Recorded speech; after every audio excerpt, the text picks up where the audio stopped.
বিশ্বখ্যাত মার্কিন পপ তারকা কেটি পেরি আবারও খবরের শিরোনামে, তবে কোনো নতুন অ্যালবামের জন্য নয়, বরং তার বিরুদ্ধে ওঠা একের পর এক যৌন হেনস্থার অভিযোগে তথাকথিত পপ কুইনের মুখোশ খুলে দিয়ে এবার বিস্ফোরক মন্তব্য করেছেন তার জনপ্রিয় মিউজিক ভিডিও টিনেজ ড্রিমের সহ অভিনেতা জোশ ক্লোজ।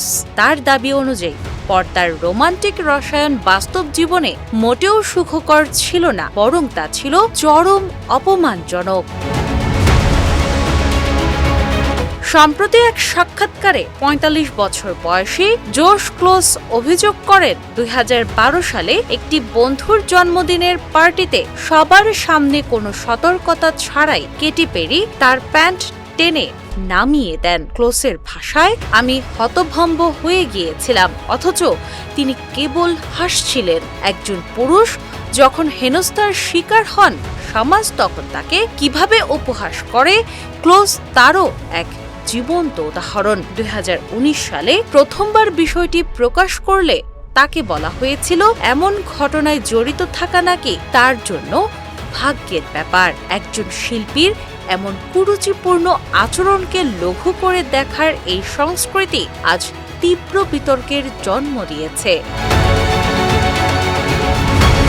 কেটি পেরির বিরুদ্ধে এটাই প্রথম অভিযোগ নয়। অস্ট্রেলীয় অভিনেত্রী রুবি রোজও দাবি করেছেন ২০১০ সালে মেলবোর্নের একটি নাইট ক্লাবে পেরি তাকে যৌন হেনস্থা করেছিলেন, যার তদন্ত করছে ভিক্টোরিয়া পুলিশ। একদিকে রুবি রোজের আইনি তদন্ত, অন্যদিকে জোশ ক্লোজের এই নতুন বয়ান, সব মিলিয়ে পেরির বর্ণিল ক্যারিয়ার এখন খাদের কিনারে।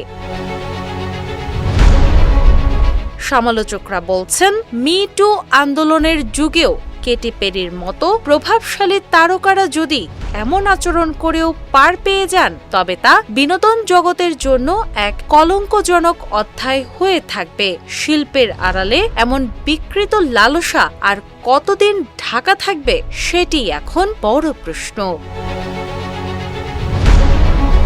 ডেস্ক রিপোর্ট, বাংলাবাজার পত্রিকা।